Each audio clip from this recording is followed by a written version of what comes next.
Welcome to NYIT's Roundtable. I'm Denise Moore. Today we'll be discussing Alzheimer's disease, a progressive and degenerative brain disease that causes brain cells to be destroyed. This causes memory loss and problems with thinking and behavior. Today I am joined by Dr. Dennis Kodner. He is the Director and Professor of Medicine and Gerontology for the Center of Gerontology and Geriatrics here at the New York Institute of Technology in Old Westbury, and with Dr. Tobi Abramson, the Assistant Professor of Mental Health Counseling here at the college, and you are also the Outreach Coordinator for the center. Yes? Yes. Okay. Well, welcome both of you. Glad Thank you to for be here. joining us. Thank you for having us. According to the Long Island Alzheimer's Foundation, Dr. Abramson, they estimate 150,000 people on Long Island are living with Alzheimer's. They say this number will increase by nearly 25% by the year 2020. These numbers are staggering. Is this a disease that only targets the elderly? No, as a matter of fact, there is early onset. It's not as common, but it does affect people under the age of 65. The older you get, the more likely you are to develop Alzheimer's disease, although not everybody will develop Alzheimer's disease even in their 80s or 90s. Okay, now Dr. Kodner, who's going to take care of all these people? Alzheimer's disease, like every other condition that requires what we call long-term care, can be addressed a variety of means. 50% of all lifelong long-term care, whether it's provided to people with Alzheimer's or dementia or other kinds of long-term care needs, are provided by family members, adult children usually, but other members of the family. The rest of the needs are addressed through organizations like nursing homes, assisted living facilities, home care organizations, the network of the aging network and the long-term care sector. Okay. Now, what types of facilities? You said nursing homes. Now, these people can be sick for a long time. So not everybody who has Alzheimer's disease, particularly people who are in the early stages of the disease, require the long-term care in an institutional setting like a nursing home or assisted living facility. They could be taken care of at home, and family members take on the lion's share of responsibility for taking care of these people.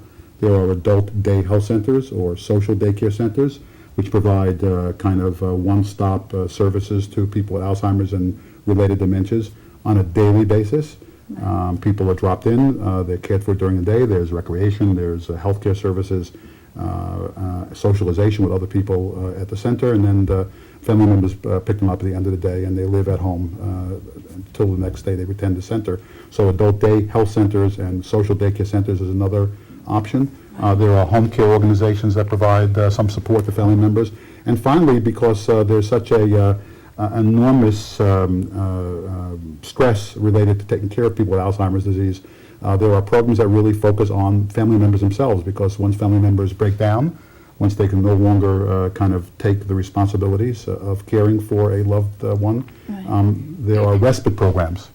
Okay, now, Dr. Abramson, what are the challenges that, if you're caring for your loved one, how do you do that?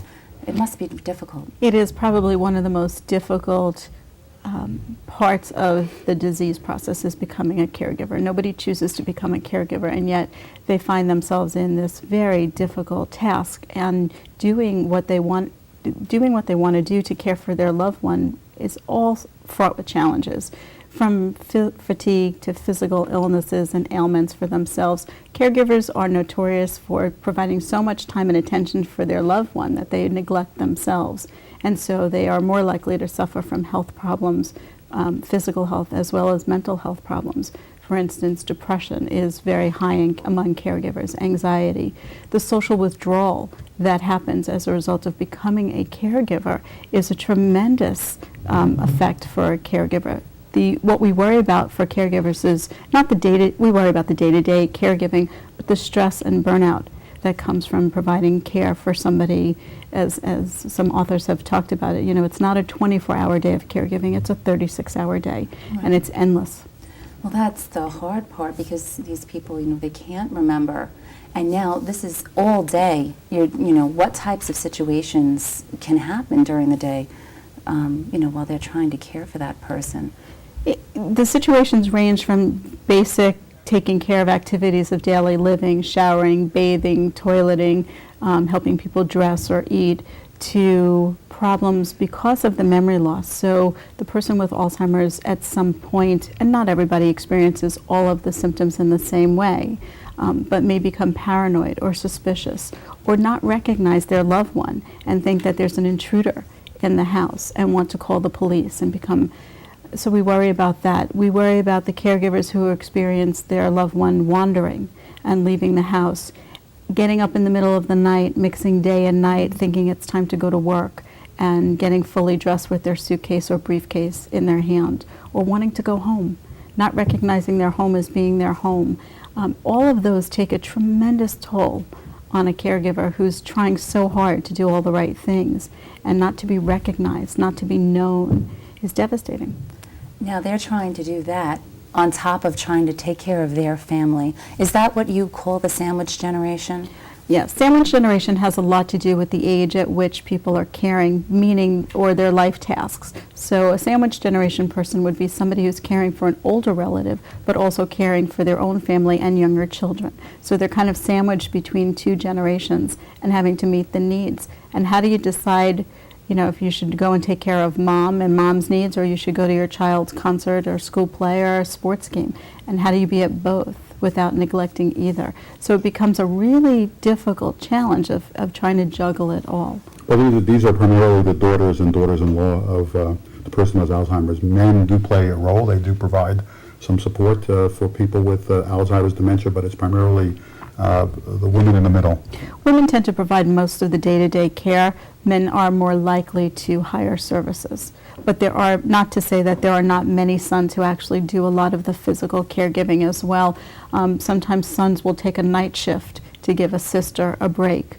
And that's one of the things we look to do, is try to build in ways to help manage the stress by sharing it among, or sharing the tasks among family members. But Dr. Codner is correct, is that most of the caregiving, the actual physical day-to-day hands-on caregiving, is done by the women, whether it's daughters or daughter-in-laws. Now, getting back to the facilities, really either one of you can address this. How costly is it? Well, they're $50,000 to $100,000 or more, depending upon the part of the country we're talking about. If a person is lucky, quote unquote, to have Medicaid, then Medicaid will pay for these kinds of facilities. Okay, I'm just sorry. I'm going to have to stop you right there. We need to take a break. Okay. We'll continue with our discussion on Alzheimer's. Stay with us.